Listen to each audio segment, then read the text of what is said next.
Hello साथियों, सबसे पहले आप सभी को गुड मॉर्निंग। आज एक महत्वपूर्ण जो टॉपिक है वो सभी एग्ज़ाम के लिए जो है काफ़ी महत्वपूर्ण है, वो है आपको वित्त आयोग। इस बार क्या हुआ है कि जो 16th फाइनेंस कमीशन का गठन किया गया है, 16वां वित्त आयोग का गठन जो है किया गया है। ठीक है, तो इसको ध्यान में रखेंगे।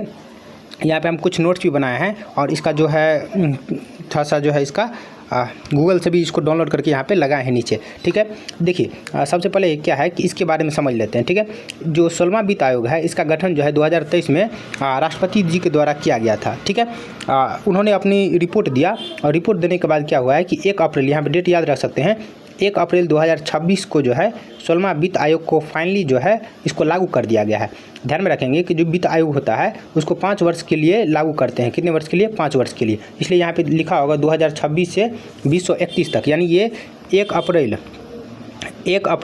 2026 से 31 मार्च तक चलेगा। 31 मार्च 2031 तक चलेगा। ठीक है, और ये जो 16th फाइनेंस कमीशन बना है इसका जो अध्यक्ष है, इनका नाम याद रखेंगे, डॉक्टर अरविंद पनगड़िया जी हैं।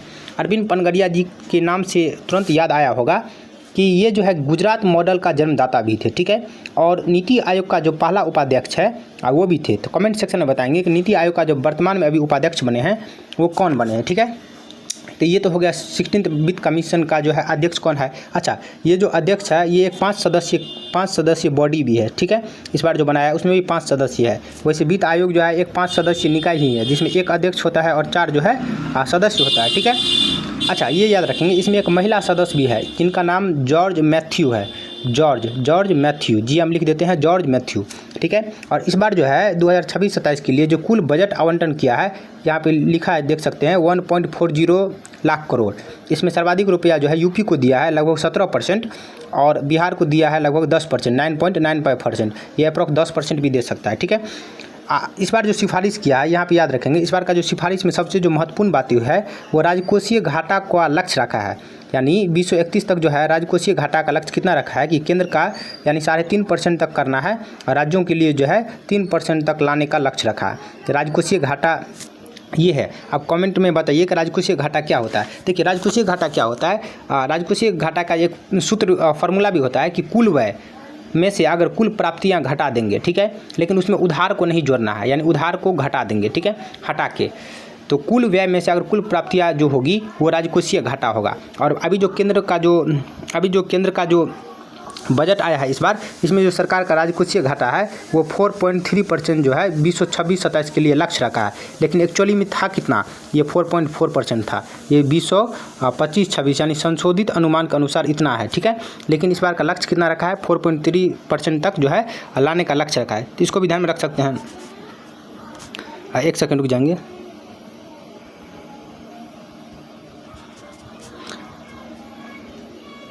ठीक है, इसके अलावा यहाँ पे याद रख सकते हैं एक जो है महत्वपूर्ण जो यहाँ पे है कि राजस्व घाटा को इस बार जो है समाप्त करने का सिफारिश किया है। अच्छा, राजस्व घाटा क्या होता है? अब घाटा कब लगता है? जब हमको जो पैसा आया है उससे ज़्यादा खर्च कर लेंगे तो वही घाटा होगा। क्योंकि सरकार का जितना भी कार्य होता है वो रेवेन्यू के अंतर्गत आता है, इसलिए इसको राजस्व घाटा कहते हैं। जैसे हमको 10 रुपया प्राप्ति हुआ, एक सेकेंड,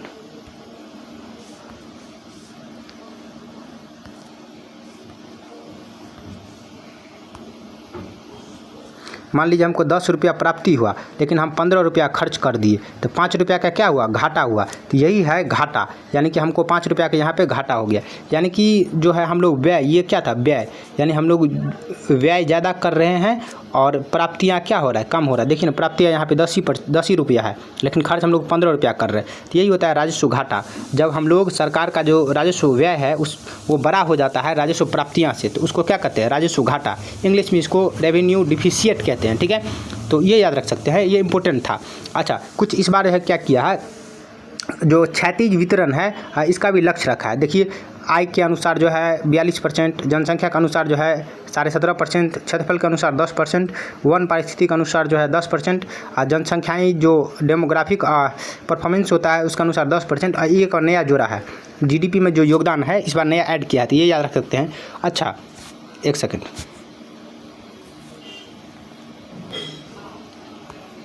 एक सेकंड, यहाँ पे ये चीज़ देख सकते हैं।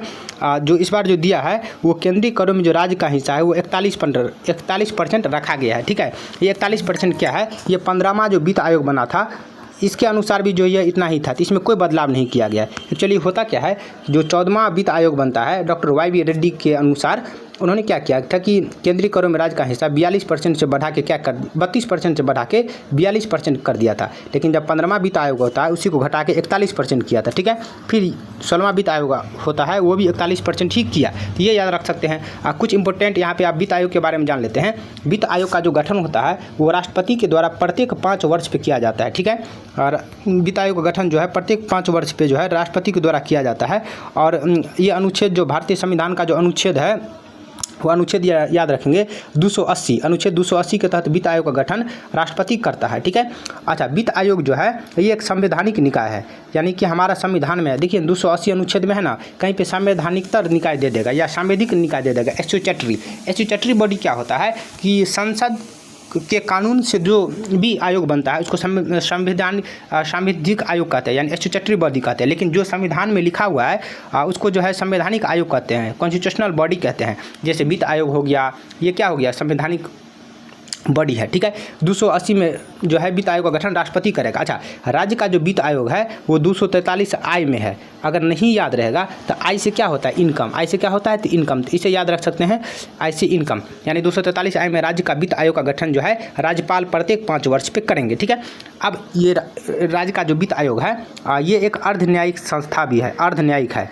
ठीक है, क्वासी जुडिशियल है। ठीक है, यानी उसको कुछ मामले में जांच करने का, दंड देने का, ये सभी अधिकार प्राप्त है। ठीक है, पूछताछ करने का अधिकार है। ठीक है, इनका जो मेन काम है वो केंद्रीय करों में जो राज्य का हिस्सा है उसका बंटवारा करना है। अभी देखते हैं 41% यहाँ पे किया था, यहाँ पे देख सकते हैं केंद्रीय करों में जो राज्य का हिस्सा 41% किया। तो ये ही काम है इसका, केंद्र और राज्य के बीच में करों का बंटवारा, इसके अलावा जो है मतलब मनी संबंधी जो भी प्रॉब्लम होगी उनका जाँच करना। ठीक है, ये इनका काम है। इसके अलावा देख लेते हैं हम लोग, ये एक जो है 5 सदस्यीय निकाय है। ये एक 5 सदस्यीय निकाय है, यानी 1.1+4। इसमें एक तो अध्यक्ष हो जाएंगे और 4 इसका क्या हो जाएगा, मेंबर हो जाएगा, सदस्य हो जाएगा। ठीक है, ये अध्यक्ष अभी वही अध्यक्ष जो अरविंद पनगड़िया जी बने हैं, जिन्होंने गुजरात मॉडल के जन्मदाता भी थे और नीति आयोग का जो है पूर्व या कह सकते हैं पहले उपाध्यक्ष भी थे, डॉक्टर अरविंद पनगड़िया सर। ठीक है, इन दोनों का जो है नियुक्ति राष्ट्रपति करते हैं। इन दोनों का नियुक्ति कौन करते हैं, राष्ट्रपति करते हैं। ठीक है, और वित्त आयोग जो अपना रिपोर्ट देगा वो भी राष्ट्रपति को देगा। यानी रिपोर्ट किसको देगा, वित्त आयोग रिपोर्ट भी क्या प्रेसिडेंट को देगा। लेकिन प्रेसिडेंट क्या करते हैं, संसद का जो पटल होता है, लोकसभा के लिए अलग होता है, राज्यसभा के लिए अलग होता है, उस पटल पे जो है रखते हैं। ठीक है, राज्यपाल जो है विधानमंडल में रखते हैं, और जिसमें दो मतलब उसका जो है अलग, जैसे विधानसभा और विधान परिषद है, यानी द्विसदनीय, तो अलग अलग रखेंगे राज्यपाल भी वहाँ पे। ठीक है, इसी कारण याद रखेंगे जो पहला वित्त आयोग का गठन किया गया था वो 1951 में किया गया था, और डॉक्टर KC नियोगी की अध्यक्षता में पहला वित्त आयोग का गठन किया गया था।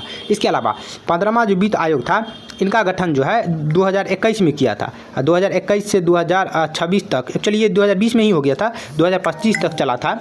और इनका नाम है NK सिंह, ये बिहार से ही थे, NK सिंह यानी नंद किशोर सिंह, इनके अध्यक्षता में इनका गठन किया गया था। इन्होंने भी केंद्रीय करों में राज्य का हिस्सा 41% ही निर्धारित किए थे, और अभी 16वां वित्त आयोग में भी कितना किए थे, 41% किए थे, ये याद रखेंगे। अच्छा, वित्त आयोग जो अपनी रिपोर्ट देता है यानी सलाह देता है वो बाध्यकारी है या सिफारिश को जो है सलाहकारी है। ये जो रिपोर्ट देते हैं वो राष्ट्रपति के लिए सलाहकारी है, मतलब राष्ट्रपति मानेंगे या न मानेंगे ये राष्ट्रपति के ऊपर है, कोई बाध्यकारी नहीं है, कोई प्रेशर नहीं है उसको। ये भी याद रख सकते हैं। यही था वित्त आयोग के बारे में। तो आशा करते हैं आप लोग को वीडियो अच्छा लगा होगा। वीडियो अच्छा लगा होगा तो कमेंट में जरूर बताएंगे। मिलते हैं अगली वीडियो में। Thank you.